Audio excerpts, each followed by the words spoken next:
When the outside world turns dangerous, your home becomes your last line of defense.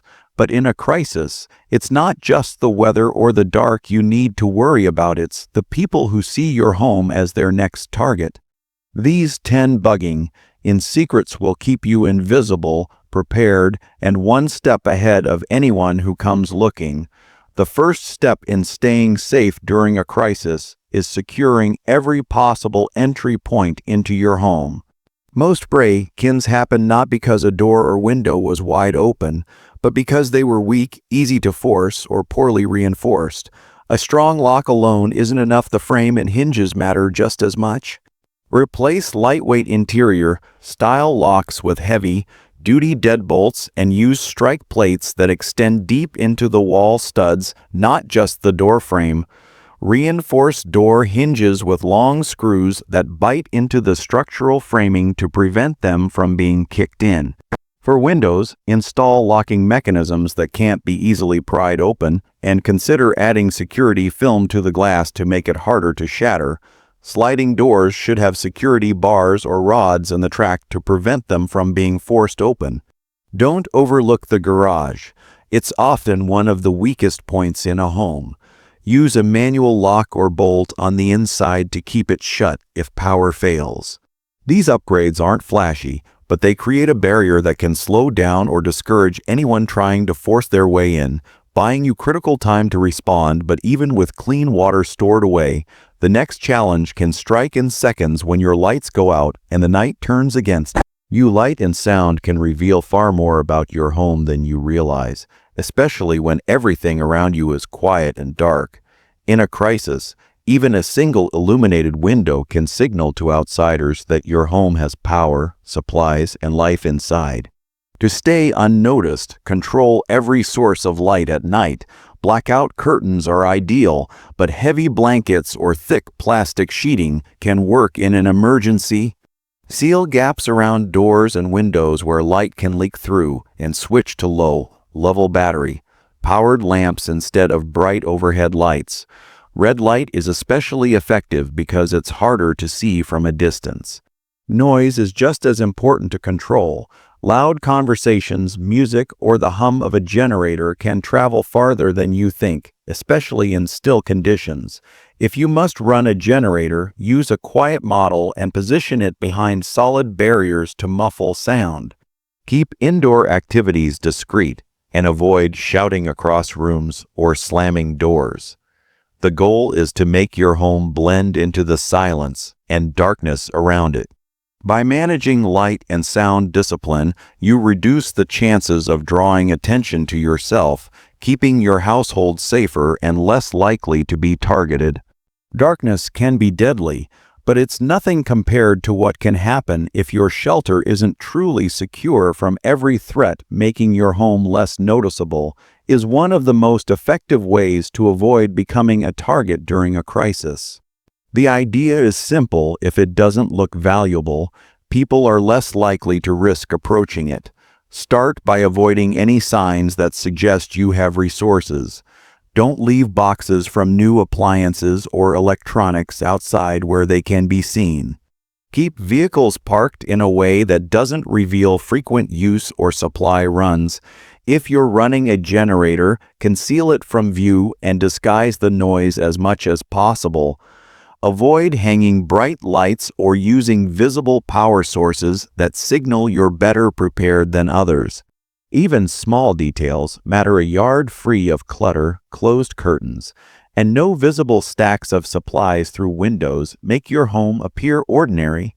If your area is experiencing visible unrest, consider removing or covering any outdoor decorations or features that might signal wealth or preparedness. The goal is to give no reason for someone to believe your home is worth their time. In times of scarcity, invisibility is often a stronger defense than confrontation, and the less attention your property draws, the safer you'll be from unwanted visitors. A locked door gives peace of mind, until you realize an empty pantry can be just as dangerous as an open one. Layered security means creating multiple barriers that an intruder would have to get through before reaching you. buying time and increasing the chances they give up. Instead of relying on a single lock or alarm, combine several defenses. Start with the outer perimeter motion-activated lights. Thorny bushes under windows or even a well-placed fence can make approach more difficult. Next, use visible deterrents like security cameras or property-monitored signs, even if you rely on battery-powered or solar options during a power outage.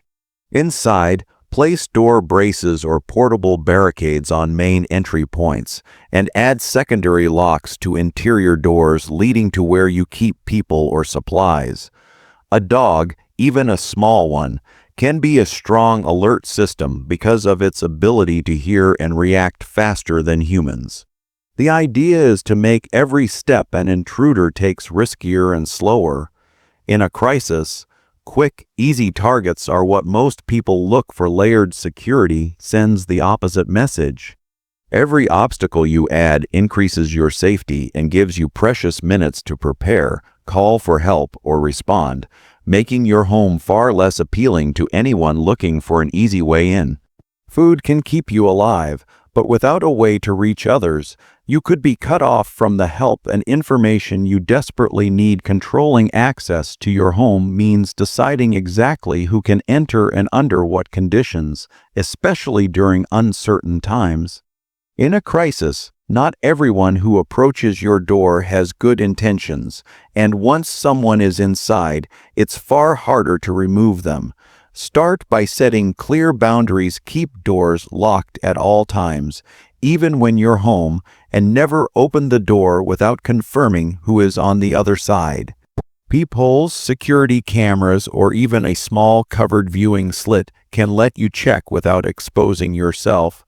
If someone claims to need help, assess from a safe distance. You can pass supplies through a window or leave them outside rather than letting them in. Trusted neighbors, friends, or relatives should know your entry procedures so there's no confusion. Consider setting up a buffer zone inside your doorway where you can interact without giving full access to the rest of your home. In high-risk situations, you may need to create a prearranged signal or code word for entry among your household and trusted contacts. The goal is to ensure that anyone stepping into your home is someone you want there and no one else. Staying connected matters, but when injury or illness strikes, connection alone won't save you. Having a reliable communication plan is critical when you're bugging in during a crisis. Without it, you risk being cut off from important updates, warnings, or help from trusted contacts. Start by deciding how your household will communicate internally. If you need to stay in different parts of the home, walkie-talkies or small handheld radios are excellent for this because they don't rely on cell service. Next, have at least one way to receive outside information, such as a battery-powered or hand-crank emergency radio that can pick up local alerts. Pre-program important frequencies if possible. Make a short, trusted contact list that includes nearby friends, family, and neighbors who can exchange updates or warn you of trouble, and agree on a few key phrases or codes in case your messages are overheard. If the power grid or cell networks fail, know where you can leave written messages or signals that only your trusted circle will understand. Avoid broadcasting your situation publicly online or to strangers in a crisis. Oversharing can invite trouble. A solid communication plan keeps you informed, connected, and coordinated, reducing confusion and helping you make faster, safer decisions when every second matters. Medicine treats the body, but when the cold starts biting, you'll need a different kind of lifeline. Stockpiling essential supplies is more than just filling shelves. It's about ensuring you have the right items in the right amounts to meet your household's needs for an extended period without outside help. Focus first on the basics: clean drinking water, non-perishable food, and necessary medications. Aim for enough to last at least several weeks, preferably longer, stored in a cool, dry, and secure place. Think beyond food and water. Include hygiene products, first aid items, batteries, flashlights, and tools for repairs. Organize your supplies so you can quickly see what you have and rotate items before they expire. Avoid stacking all your resources in one visible location. Instead, keep some in less obvious spots to reduce the risk of losing everything if someone gains access. Choose foods your household will actually eat and that require minimal preparation in case cooking fuel is limited. Don't forget comfort items like tea, coffee, or snacks, which can boost morale during stressful times. Proper stockpiling isn't about panic buying, it's about building a steady, sustainable reserve that can carry you through disruptions without depending on uncertain outside resources. This preparation turns your home into a safe, self-reliant shelter during a crisis. Heat and fuel keep you moving, but without enough food, your strength will vanish faster than you think. Maintaining indoor safety during a crisis means protecting your household from threats that come from within the home as much as from outside. When bugging in, you'll likely be spending far more time indoors, so hazards like poor air quality, accidental fires, or unsafe heating methods can become serious risks. Start by ensuring you have safe ventilation, especially if you're using alternative heat sources like propane heaters or wood stoves. Always follow manufacturer guidelines and keep carbon monoxide detectors working with spare batteries. Keep fire extinguishers accessible in key areas like the kitchen and near any heating equipment. Store flammable materials away from heat sources and never overload electrical outlets, especially if running on generator power. Set up designated safe zones inside where children or pets can stay away from dangerous tools or equipment. In addition, be mindful of sanitation without regular trash removal or running water. Waste can quickly attract pests or cause illness, so have a plan for safe disposal. Indoor safety isn't just about avoiding injuries. It's about creating a controlled, hazard-free environment where your household can operate for days or weeks without unnecessary accidents, disrupting your ability to stay secure and self-sufficient. A full belly can help you fight hunger, but what about the fight that comes straight to your front door? Managing waste during a bug-in scenario is crucial for maintaining hygiene, preventing disease, and keeping your living space functional. In a crisis, normal garbage collection or sewage services may stop, so you'll need a plan for handling trash, food scraps, and human waste safely. Start by separating waste into categories: compostable, burnable, and hazardous. Organic scraps can be composted or buried away from your home to reduce odors and pests. Burnable waste like paper or cardboard can be safely incinerated outdoors if conditions allow.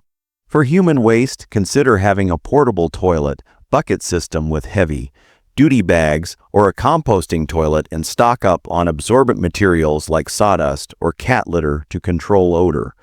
Always keep waste containers sealed to avoid attracting rodents or insects. Designate a specific area for waste storage far from where you prepare food or store supplies. Have gloves, bleach, or disinfectant on hand to clean up spills immediately. Poor waste management can lead to sickness, which is especially dangerous when medical help is limited. A clean, organized system ensures your home remains a safe, livable space, even when the outside world is in disarray. You can defend your home from danger, but what about defending your mind from fear, stress, and isolation? Mental resilience is just as important as physical preparation when you're bugging in for an extended crisis. The stress of uncertainty, isolation, and constant vigilance can wear you down, leading to poor decisions or conflict within the household. To maintain a strong mindset, establish a daily routine that balances necessary tasks with moments of rest. Keep your mind engaged with books, games, or skill-building activities that don't require electricity. Practice mindfulness or breathing exercises to reduce anxiety and help you stay focused. If you're living with others, set aside time to talk openly about concerns, but also make space for humor and positive conversation to keep morale up. Physical activity, even in a confined space, helps release tension and improves mood. Try bodyweight exercises or simple stretches throughout the day. Avoid obsessively consuming bad news which can heighten fear and frustration. Instead, focus on actionable information and things within your control. Your mental state will influence every decision you make, from rationing supplies to handling threats. By protecting your emotional well-being, you ensure that you can think clearly, adapt quickly, and remain steady, no matter how long the crisis lasts. You can defend your home from danger, but what about defending your mind from fear, stress, and isolation?